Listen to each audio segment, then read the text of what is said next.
will be about finding a good shoe for you. So for many of my patients, I recommend shoes from the Postural Restoration Institute's shoe list that they put out every year. And they go through all the new tennis shoes and pick the ones that are going to have the best heel stability and neurosensory feedback that are going to let you be successful in your physical therapy program and your rehabilitation.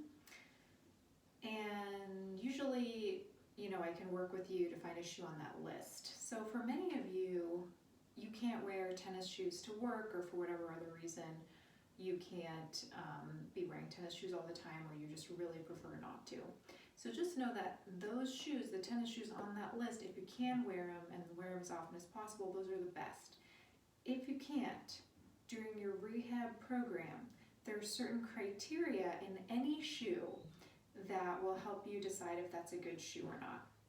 So I'm going to go through those criteria with you so that you can make better decisions about shoes. So first thing, no heels. Ladies, heels are going to really put you forward onto your toes, which are going to put you into a state of global extension.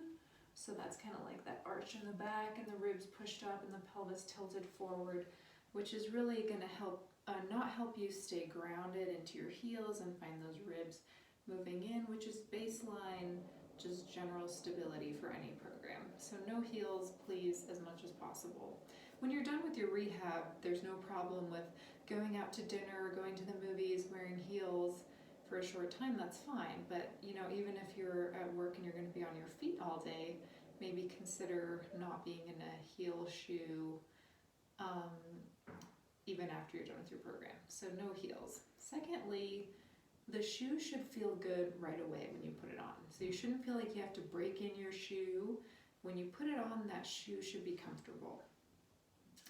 Thirdly, you want to see if you can feel your whole foot. So a little way to check is with your shoe on, you're going to stand on your left, you're going to stand with your right foot forward, left leg back, bring your left arm forward, right arm back, and just see if you can feel your left heel, arch, and big toe.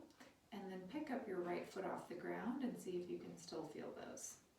Then you're going to do the same thing on the other side. So you're going to put your left foot in front of your right arm forward, left arm back, and see if you feel your right heel, arch, and big toe. And then pick up your left foot and see if you can still feel that.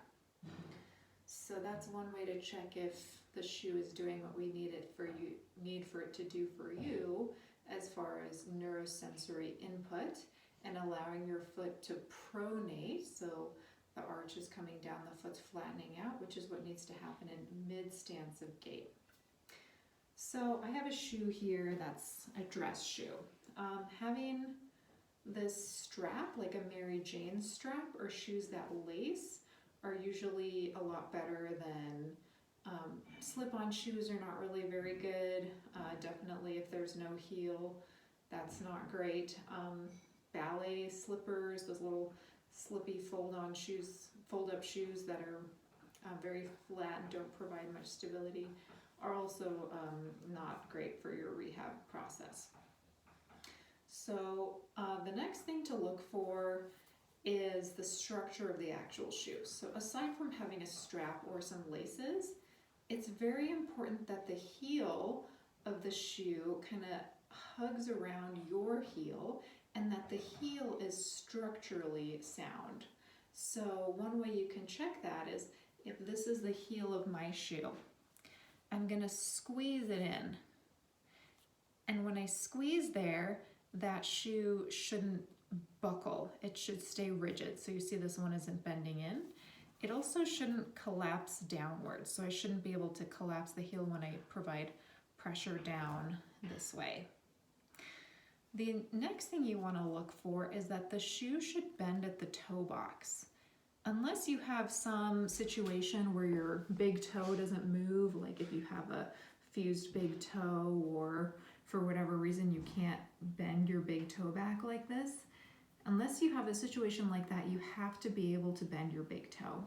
That's because when you're walking or running and you go to push off your back leg, you have to come up and that big toe needs to bend back to provide push off with the right muscles.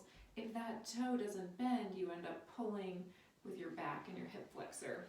And they talk about this in the Postural Restoration video that's more for clinicians, but I'll link that here as well. So the toe should move, but the whole shoe should not move. So if I try and, bend this shoe up, the mid part of the foot stays pretty structured and stable. So I'm not getting a lot of bend through the whole shoe, just the toe. Some shoes you can just fold up the whole thing, like those ballet flats I was talking about. So that's not going to provide you the support you need.